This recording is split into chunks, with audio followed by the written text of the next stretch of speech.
me parece que de ciencias naturales, ya, pero que hayan revisado, sobre todo leído el material de trabajo el anterior, ¿no? Todos los libros anteriores de la clase de ciencias, para poder seguir con el lineamiento, porque esto de las relaciones interespecíficas al inicio ya se había explicado, ¿sí? Sin embargo, vamos a ver más detalladamente, así que, Alison, empecemos con la lectura. Las relaciones interespecíficas se presentan cuando los organismos de diferentes especies se relacionan de diversas formas en los ecosistemas. Algunas de ellas son mutualismos, comensalismos y amensalismo, pre- predación y competencia. El mutualismo, esa relación se establece entre dos especies que se benefician mutuamente para obtener alimento, protección y otros servicios. Puede ser facultativo y las especies se relacionan de forma eventual para obtener algún beneficio y obligado si las asociaciones son tan estrechas que los organismos involucrados no pueden sobrevivir en uno, sino el otro. Dentro de estos dos tipos de mutualismo se encuentran. Sigue, profe. Sí, continúa. Mutualismo trófico. Las especies se relacionan para obtener beneficios de obtención de energía y nutrientes. Es común entre las algas y los hongos que forman los líquenes. El alga realiza fotosíntesis y proporciona materia orgánica al hongo. Y el hongo captura agua y sales minerales del medio y suministra protección al alga frente a la desecación. Mutualismo dispersión. Involucra especialmente las relaciones de polinización entre plantas e insectos y otros animales polinizadores para favorecer la dispersión de las semillas. Un ejemplo constituyen las aves migratorias que se alimentan de frutos silvestres y dispersan las semillas en otros lugares. Mutualismo defensivo. Es una relación en la que una especie provee protección a otra y la segunda especie ofrece cambio, alimento y refugio. Un ejemplo en la relación entre el pez mero antigrado y los peces limpiadores. Los peces limpiadores se alimentan de los parásitos que se encuentran en la boca del mero atigrado. El mero no les hace daño porque los reconoce por sus colores brillantes. Ya, gracias, Sí, Alice. A ver, con respecto a las relaciones interespecíficas, aquí realmente es cuando los organismos de diferentes especies, o sea, de otras especies, se relacionan entre sí y ahí van a formar un ecosistema. Ahora bien, aquí empieza el ecosistema del mutualismo, ¿sí? Son dos especies que se benefician mutuamente para obtener alimento. Tenemos el mutualismo trófico, que se relacionan para obtener beneficios de obtención de energía y nutrientes. Tenemos el mutualismo de dispersión, aquí se relacionan en la polinización entre las plantas e insectos. Tenemos el mutualismo defensivo, que es una especie que provee protección a otra, ¿ya? Esa es la relación de las poblaciones que crean ecosistemas. Las algas y los hongos se benefician en su relación. Si el tucán, todo el mandubi desapareciera, el equilibrio de la selva se afectaría seriamente. Ahora tenemos el comensalismo, lea Allison, y también el amensalismo. es una relación que ocurre entre dos especies, donde la una será beneficiada y la otra no se verá afectada de ninguna forma. Como ejemplo, se puede citar la relación que se establece entre los peces remora, Echennes remora que viajan junto a los tiburones, las tortugas y los cetáceos para obtener alimento y protegerse de sus depredadores sin causar ningún perjuicio. En las relaciones de comensalismo también se puede obtener como beneficio albergue. En estos casos se denomina Inquilinismo, por ejemplo, algunas esponjas de mar sirven de refugio a crustáceos, poliquetos, tipos de gusanos y otros invertebrados. El amensalismo es una relación que se produce entre dos organismos en donde uno es perjudicado y el otro no se ve afectado. Por ejemplo, la relación entre los hongos del género Penicillium, perdón, y las bacterias, en este caso, la penicilina producida por los hongos no permite que las bacterias se desarrollen. Las bacterias son afectadas, los hongos no sufren alteración en los bosques, los árboles no permiten que llegue la luz del sol al suelo, lo que hace que algunas especies no puedan desarrollarse. Gracias, Alisa. Bien, tenemos el comensalismo, ¿sí? Son dos especies donde la una será beneficiada y la otra no se verá afectada. ¿Ya? Tenemos algunos ejemplos entre los peces rémora, Echeneis rémora, que viajan junto a los tiburones, las tortugas y los cetáceos para obtener alimento y poder así protegerse de los depredadores. Ahora, el amensalismo es una relación que se produce entre dos organismos en donde el uno no es perjudicado y el otro, en cambio, no se verá afectado. Por ejemplo, tenemos la relación entre los hongos y tenemos las bacterias. En ese caso, la penicilina producida por los hongos no permite que las bacterias se desarrollen. Las bacterias son afectadas, los hongos no sufren la alteración en los bosques, árboles y no permiten que llegue a la luz del sol al suelo, lo que se hace a algunas especies que no puedan desarrollarse. Tenemos también la depredación, es una de las relaciones en la que un organismo llamado depredador se alimenta de otro organismo vivo, la presa en este caso. Los mecanismos que emplean los predadores son tan variados como los que utilizan las presas para defenderse y evitar ser atrapadas. Las adaptaciones de defensa abarcan cambios fisiológicos, morfológicos y de comportamiento que incluyen desde la capacidad para imitar a otros hasta la utilización de señales de advertencia, entre ellas el camuflaje, el aposematismo y el mimetismo batesiano y mulleriano. Ya, vamos a continuar con algunos de estos ejemplos. Tenemos el camuflaje y el restante de los ejemplos de aquí. Aquí tenemos dos imágenes, A y B. Tenemos el mimetismo. Son sistemas de camuflaje. Más o menos estos dos se parecen, pero no son los mismos. Y de alguna manera estos se diferencian. Vamos a ver algunos detalles aquí. Lea, por favor, Alice.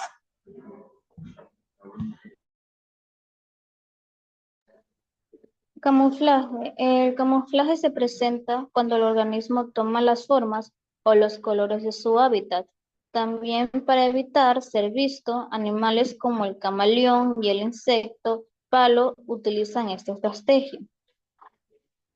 Aposematismo son coloraciones o señales corporales que emplean ciertos organismos para advertir a sus predadores sobre la producción de olores o sabores desagradables, entre otros. Este mecanismo se presenta en algunas plantas que producen savia de sabor repugnante para los herbívoros y es mucho más común en animales como avispas, mofetas y zorrillos. Mimetismo mulleriano. Se presenta entre dos o más especies peligrosas que adaptan coloraciones y señales de advertencia parecidas y se refuerzan mutuamente para evitar la predación. Por ejemplo, en la selva tropical habitan muchas mariposas tóxicas del género Heliconius que presentan colores de advertencia entre el rojo, el naranja y el negro. Mimetismo batesiano. Se presenta cuando una especie presenta coloraciones llamativas para simular que es peligrosa. En este mimetismo existe una especie inofensiva que imita o usa como modelo a otra que es peligrosa. Un ejemplo es de las moscas inofensivas de la familia Circida, creo, y Bombiled, cuyo aspecto emula el de abejas y avispas.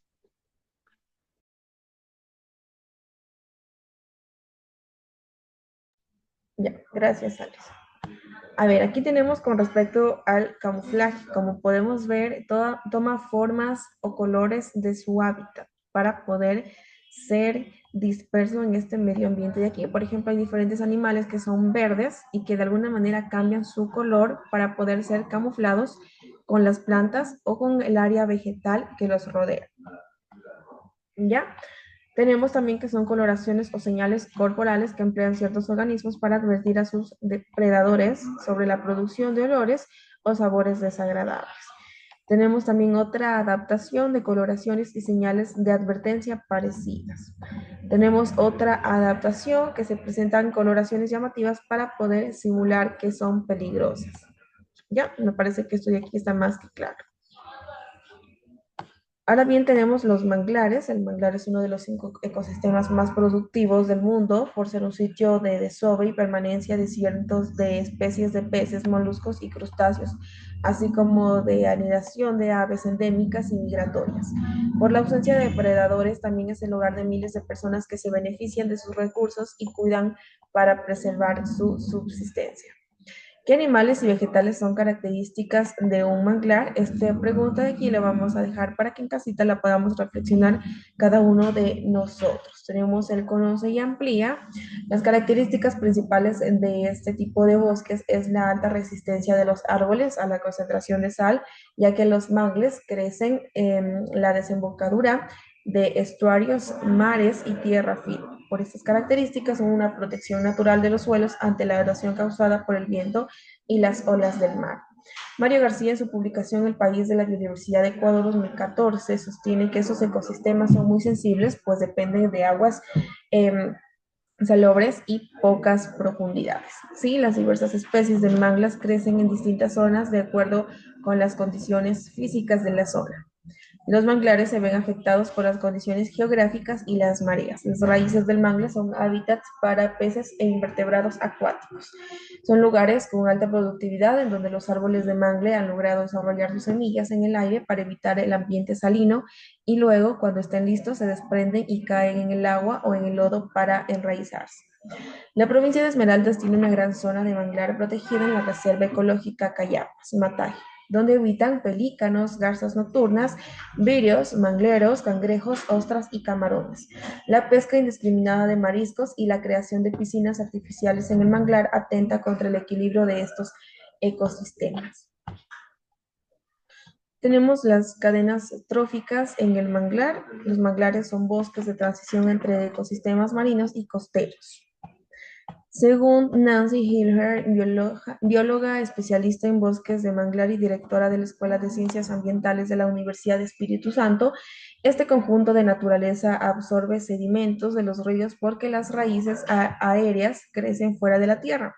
Los manglares están hechos para aguantar las inundaciones provocadas por el alza de mareas y para adaptar dióxido de carbono y producir oxígeno mediante su vegetación. El manglar es un ecosistema muy productivo donde ocurren flujos simultáneos de energía baja, el agua, y sobre esta en el manglar se encuentran abundantes microorganismos y larvas que son parte del la zooplancton. Las hojas del mangle sirven de alimento para insectos como los saltamontes y las orugas. La iguana verde es el herbívoro más grande del manglar. A continuación se presenta el rol que cumplen algunos organismos en la cadena trófica de un manglar. Tenemos los productores, sería el mangle, la fitoplancton, los consumidores primarios, la concha prieta, los peces vegetarianos. Los consumidores secundarios serían los ositos, el osito lavador, el águila pescadora, y los consumidores terciarios está la garza, el cocodrilo de la costa. Las conchas son moluscos que aprovechan los nutrientes que se encuentran en el agua gracias a un sistema de filtración que estos poseen. Bien, tenemos lo que es el funcionamiento de las cadenas tróficas en el manglar. Los ecosistemas del manglar son el hábitat de mamíferos, de aves, de reptiles, peces, moluscos, insectos y microorganismos y cumplen un importante papel en el enriquecimiento de nutrientes, en la descomposición de la hojarasca y variadas cadenas alimenticias. ¿Ya? Aquí tenemos lo que es el manglar y aquí tenemos la cadena trófica. Como nos podemos dar cuenta, aquí nosotros ya tenemos algo que va simultáneamente, es decir, va en círculo. Están los carnívoros superiores, el detrito de hojas de manglar, están las bacterias y hongos, están los consumidores de detritos y están los carnívoros inferiores. ¿Ya? En el diagrama se pueden observar cómo en los medios acuáticos se encuentran muchos compuestos orgánicos llamados detritos que están en las hojas de los mangles. Si seguimos el esquema a la derecha están compuestos y deben ser degradados por hongos y bacterias para que puedan ser aprovechados por las diferentes poblaciones de herbívoro y omnívoros, como los gusanos, los moluscos, los camarones y cangrejos. Luego tenemos los carnívoros inferiores y luego carnívoros superiores como grandes peces, aves y el ser humano. Otro modelo influye en el fitoplancton, las algas, las hierbas marinas, las raíces epífitas como parte de la red trófica de los manglares. Se considera que el fitoplancton es importante sobre todo en los manglares con grandes cuerpos de agua limpia y profunda. ¿Ya? Para terminar la lectura, Alison, lea, por favor.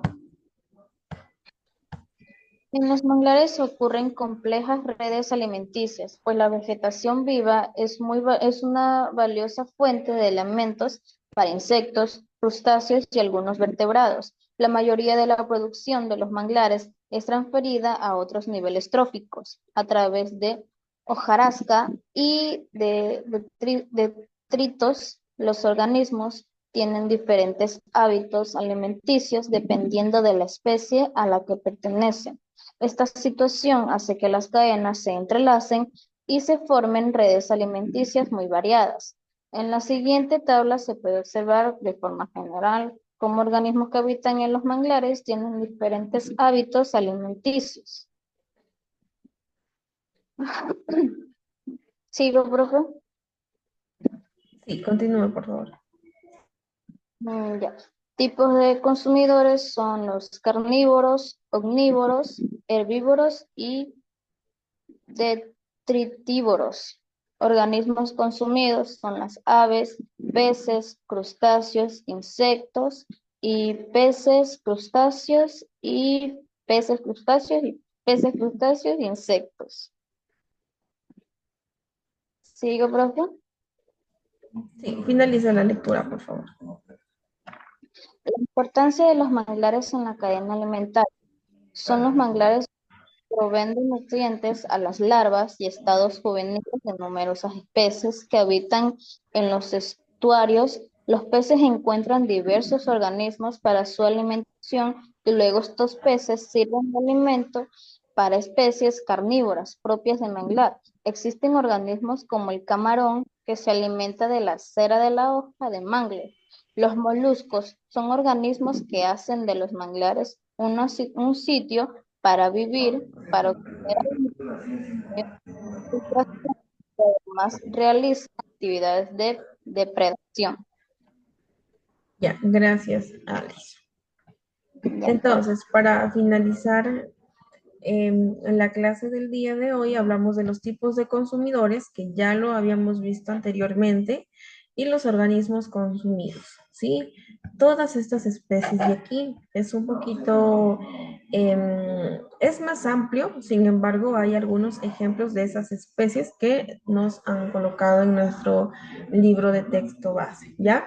Además de eso, para hablar sobre la importancia de los manglares en la cadena alimentaria, ¿sí? Estos manglares, justamente los que tenemos en la imagen, proveen de nutrientes a las larvas y estados juveniles de numerosas especies que habitan en los estuarios. Yo sé que algunos de ustedes o la mayoría han visto, para las personas que viven en la costa, obviamente, estos animales que se producen dentro de los manglares, ¿sí? Y la importancia que tienen estos en el ecosistema de aquí, ¿ya? Como nos dice en el libro, existen organismos como el camarón que se alimenta de la cera de la hoja de mangle. Los moluscos son organismos que hacen de los manglares un sitio para vivir, para obtener alimentos por medio de filtración y que además realizan actividades de depredación. Todo esto es muy importante porque eh, esto pasa alrededor de nuestros ecosistemas. Nosotros formamos la población y por ende se va a formar el ecosistema como tal. ¿Ya, chicos? ¿Entendido? Sí, profe. Ya. Entonces, ¿nadie tiene ninguna pregunta?